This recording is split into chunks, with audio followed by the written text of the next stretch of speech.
everyone, it's Miss Q with Tantalizing Minds Tarot Reader. I am here today to do the Black History Month information tags, okay? We are here to do it on Miss Shirley Chisholm. All right, you see her? Wow, she was a phenomenal woman. Do you hear me? My goodness. All right, let's get started. Okay, so let's get started. So, her name is Shirley Chisholm, okay? And I'm going to address her as Miss Shirley throughout me telling you a little bit about her, okay, for this information tag. All right, so Miss Shirley was born Shirley Anita St. Hill on November 30th in 1924. That's making her a Sagittarius, yes. And she was born in Brooklyn, New York.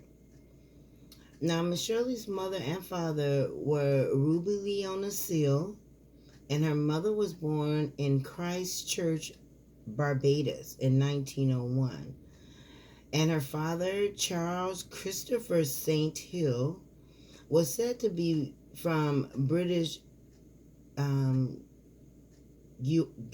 I can't even say the word, Lord. Guyana. Guiana. Guiana. All right, so he's supposed to be from there, and he met her mother in Christchurch, Barbados. And she had 3 sisters. Shirley was the oldest of the 4. Her sisters were Odessa. She was born in 1926. Muriel was born in 1929, and Selma was born in 1932. They were all born in New York, but their roots were from Barbados. You know, that's really amazing, you know. Now, a lot of the information that I got came from Ancestry.com and Wikipedia.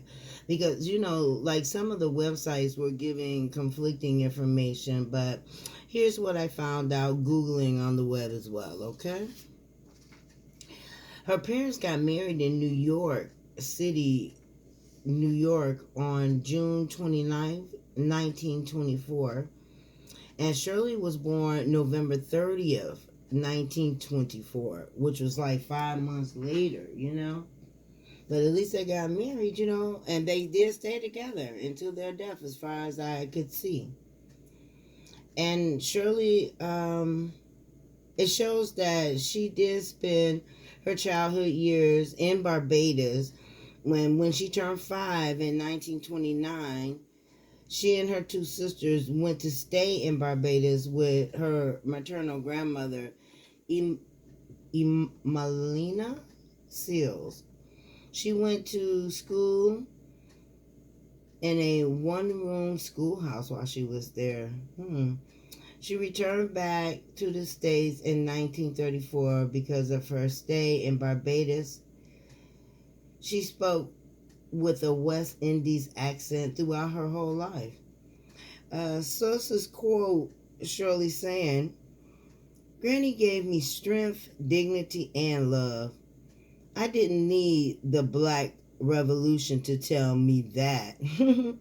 She always considered herself a Barbadian American. She attended this school called Girls High School. It was a highly accredited school for girls in the Bedford-Stuyvesant neighborhood in Brooklyn in 1939.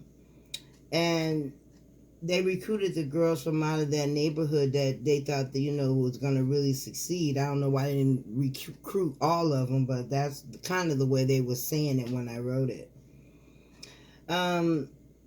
She did very well academically, and she was chosen vice president of the Junior Artista Honor Society. She later got accepted and scholarships to Vassar College and Oberlin College, but her parents couldn't afford the room and board, so she just decided to attend Brooklyn College and commute from home, you know. In 1946, She earned her Bachelor's of Arts from Brooklyn College, majoring in sociology and minoring in Spanish, which that was so smart of her because she used it later in her political career.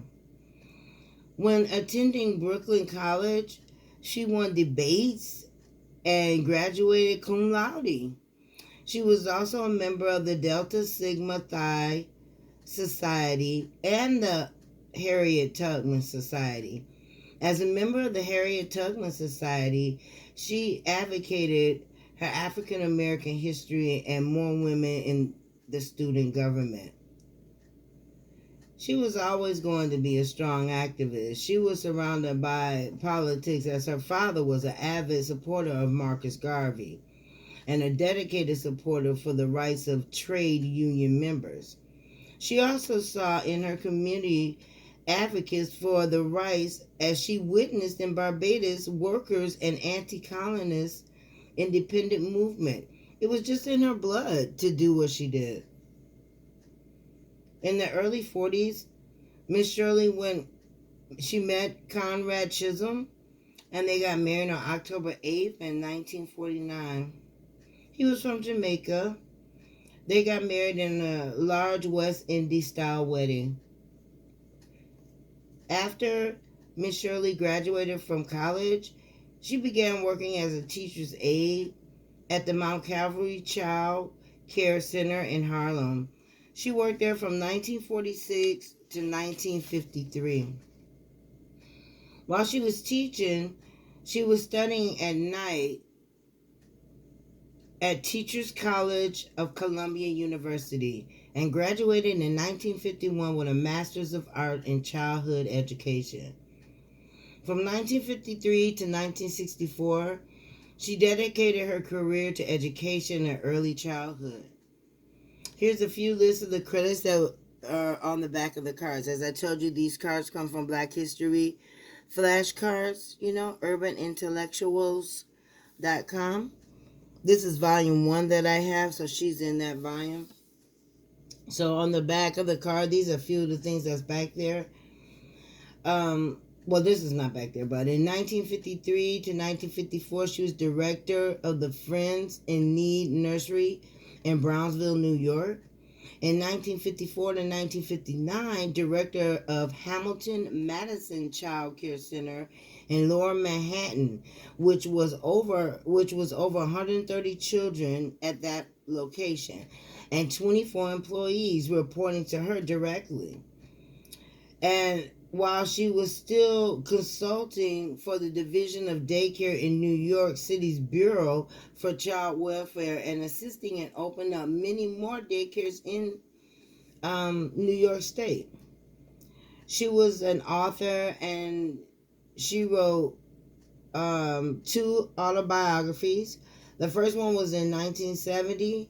She wrote Unbought and Unbossed. In 1973, she wrote The Good Fight. In 1968, she was the first African American woman elected in the United States Congress. Okay.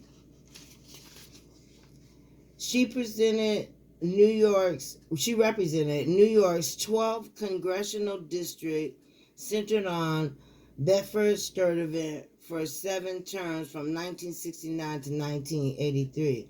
And that's where she was born and raised at. Like, those were her stopping grounds there. You know what I'm saying? So that was awesome, In 1972, she became the first African American and first woman to be candidate for a major party nomination for President of the United States and the first woman to run for the Democratic Party nomination. And here's a picture of her, in 1972 presidential campaign poster. She formally announced her presidency bid on January 25th in 1972. In her presidential announcement, Ms. Shirley described herself as a representative of the people and offered a new articulation of American identity. She said, I quote, I am not the candidate for Black America, although I am Black and proud. I am not the candidate for the women's movement of this country, although I am woman and equally proud of that. I am the candidate of the people, and my presence before you symbolizes a new era in American political history. End quote. Her campaign was underfunded, and she only spent only $300,000 in total. She also struggled with having the black males in the Democrat to back her, and the Democratic Party to take her more seriously, and not symbolize her political figure. She did say later, I quote, when I ran for president, I met more discrimination as a woman than for being black. Men are men, end quote. In particular, she expressed frustrations about the black matriarch thing, saying, I quote, they think I am trying to take power from them. The black man must step forward, but that doesn't mean the black woman must step back, end quote. I am sure she was frustrated while the men are men problems being back then, not just being a woman of color, She had to deal with that stigma too of men being men, and just thinking they're the ruler of the world. Her husband, however, was fully supportive of her candidacy and said, I quote, he said, I have no hang-ups about a woman running for president, end quote. This was her first husband, but sadly they ended in divorce in February 4th in 1977 in the Dominican Republic. But later that year, on November 26th in 1977, she married Arthur Hardwick Jr., a former New York State Assemblyman whom Miss Shirley had known when they both served in that body, and who was now a Buffalo, New York liquor store owner. The ceremony was held in Buffalo area hotel. She indicated that while her legal name was now Hardwick, she would continue to use Chisholm in politics. She went on to do amazing things in her lifetime. Here I will just name a few of her great accomplishments. From 1965 to 1968, she was a member of the New York State Assembly, sitting in the 175th, 176th, and 177th New York State legislatures. By May of 1965, she already had been honored in the Salute to Women's Door affair in New York. She was able to get unemployment benefits extended to domestic workers. She also sponsored the introduction of SEEK, S-E-E-K program, Search for Education, Evaluation, and Knowledge, to the state, which provided disadvantaged students with the chance to enter college while receiving intensive remedial education. That was great. In 1968, she was elected as the Democratic National Committee woman for New York State. After leaving politics, she tried to become... Here is a picture of her seated second from the right with fellow founding members of the Congressional Black Caucus in 1971 when she joined them. It's a nice picture. It's a color picture too. Here is a picture of her in 1984 Democrat National Convention. From 1977 to 1981, during the 95th Congress and the 96th Congress, Ms. Shirley served as Secretary of the Democratic Caucus. During her time there, she worked to improve opportunities for inner city residents. She supported spending increases for education, health care, and other social services, and very avid for discrimination against women, and especially those against impoverished women and to help Native American people as well. In the mid-70s, they were growing dissatisfied with Miss Shirley among some liberals in New York State and city politics, who felt that Miss Shirley was too often sided with Democrat Party's bosses over liberals, blacks, or feminine challengers. Also, the fact that she had begun spending some of her time in Buffalo, which brought political criticism that she was being inattentive to her district.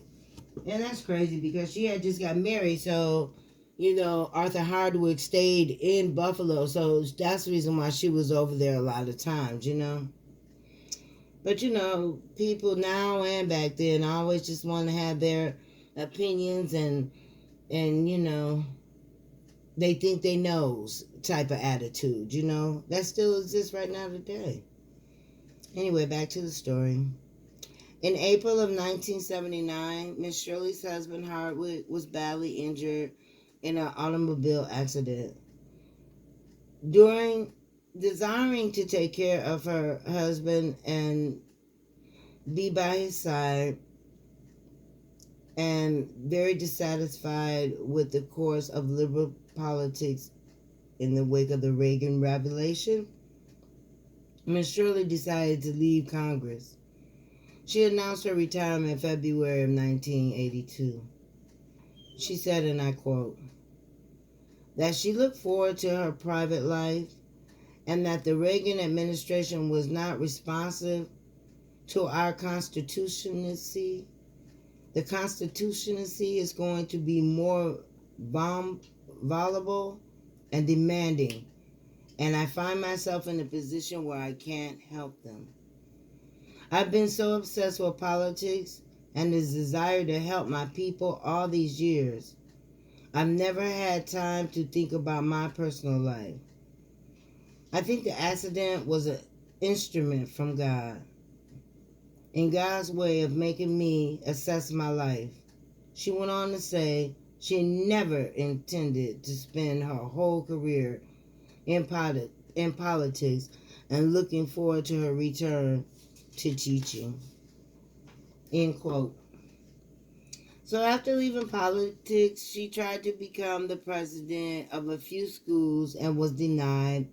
And she also tried to become chancellor, but was also blocked by the teachers union head and longtime foe, Albert Shanker. And she withdrew from considerations of that position. However, she was offered dozens of possible teaching positions at different colleges. She got a position at the Puritan chair at the all-women's Mount Holyoke College in Massachusetts. She stayed there for 4 years. In the spring of 1985, she was visiting a professor at the historically black women's college, Spelman's College in Atlanta. There she taught classes titled Congress, Power, and Politics, where she sought to engage students in questions about representative governments and history of the black woman in America. She went on to give speeches to colleges by her own count, visiting over 150 campuses since becoming nationally known. She told students to avoid popularization and intolerance. If you don't accept others for who they are, it means nothing that you've learned calculus. Wow, that's deep. Continuing to be involved politically, she traveled to visit different minority groups and urged them to become a strong force of the local level. She also went on to campaign for Jesse Jackson in 1984 and in 1988 when he ran for the president campaign. In 1990, she and 15 other black women and men formed African American Women for Reproductive Freedom. In 1986, Miss Shirley's husband Harwood died sadly in August of 1986, and she at that time relocated to Florida. In 1993, Bill Clinton nominated her to be United States Ambassador of Jamaica, but she could not serve due to poor health, and the nomination was withdrawn. In the same year, she was inducted into the Women Hall of Fame in 1993. In 2015, President of the United States, Barack Obama, posthumously awarded the President Medal for Freedom.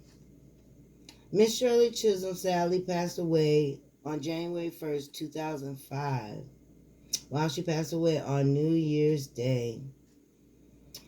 She passed at her home in Oman Beach, Florida. Her health had been in decline following a series of small strokes she had had in previous summer. She was 80 years old. In February 2005, Shirley Chisholm, 1972, Unbossed, a documentary film aired on U.S. public television. It chronicled Miss Shirley's 1972 bid for the Democratic presidential nomination. It was directed and produced by independent African-American filmmaker Shyla Lynch. This film was featured at the Sundance Film Festival in 2004. On April 9, 2006, the film was announced as a winner of the Peabody Award. Nice. On January 31st, 2014, the Shirley Chisholm Forever stamp was issued. It's the 37th stamp in the Black Heritage Series of the United States stamp. She was in many newspapers all over the world. Here are some of the pictures. She was also in the Jet magazine. A few times she was featured there. If you don't know what the Jet magazine was, it was a black magazine back in the 40s, 50s, 60s. Yes. And she also was in the Ebony magazine. But she was, featured in a lot of different things because she was a great woman. She did a lot. She was very forceful. She didn't care how she said it, but she said it. And a lot of people didn't like that about her, but she still prevailed because that's not even half of the things that she's, won throughout her life. She's really done a great job. But I hope you enjoyed this. This is just an information tab because this is Black History Month, and I just wanted to give, some information. Hopefully some people will enjoy. All right, come back and check me out. I will be doing a general reading for money, love, and life, okay? All right, talk to you later. Judas.